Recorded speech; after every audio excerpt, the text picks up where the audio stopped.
Why you should never ignore protein. কেন আপনি প্রোটিনকে ignore করবেন না? প্রোটিন ইগনোর করা উচিত নয়, কারণ protein is equal to muscle.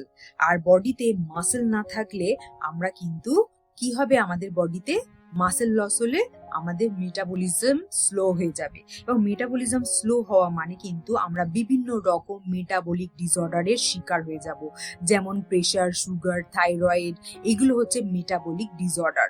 তাহলে যেহেতু protein is equal to muscle, 1 number, protein আমাদের বডিতে কি করে, ইনসুলিন সেন্সিটিভিটি বাড়ায়, অর্থাৎ ইনসুলিন রেজিস্ট্যান্সের মতো প্রবলেমকে সলভ করে। ইনসুলিন রেজিস্ট্যান্স মানেই কিন্তু আমাদের বডিতে মেটাবলিক ডিসঅর্ডার আসবে। 2 নাম্বার কাজ করে ডাইজেশন।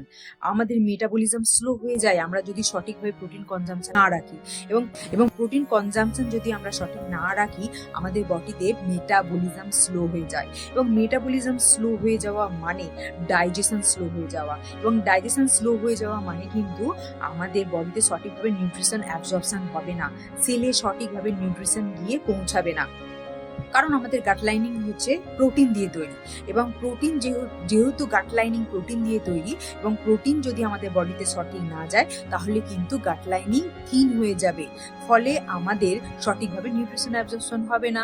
লিকি গাট হয়ে গেলে কিন্তু আমরা অনেক রকম ইনফেকশনের শিকার হয়ে যাব। 3 নাম্বার পয়েন্ট হচ্ছে আমাদের ইমিউনিটি। প্রোটিন দিয়ে কিন্তু আমাদের ইমিউনিটি সেল তৈরি হয়। আমাদের ইমিউন সিস্টেম তৈরি হওয়ার জন্য কিন্তু মেনলি যে ম্যাক্রোনিউট্রিয়েন্টস লাগে সেটা হচ্ছে প্রোটিন। তার জন্য সঠিকভাবে বডিতে ইমিউনিটি ডেভেলপ করতে হলে কিন্তু প্রোটিন সঠিকভাবে বডিকে সাপ্লাই দিতে হবে।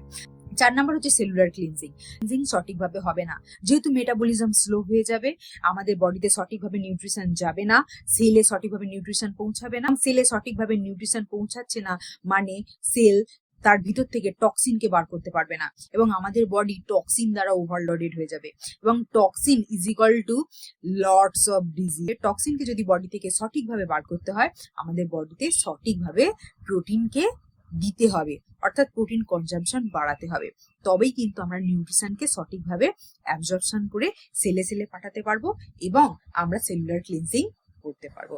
এরকম আরো ইম্পর্টেন্ট তথ্য জানতে অবশ্যই আমার পেজটা ফলো করে নিন। Thank you.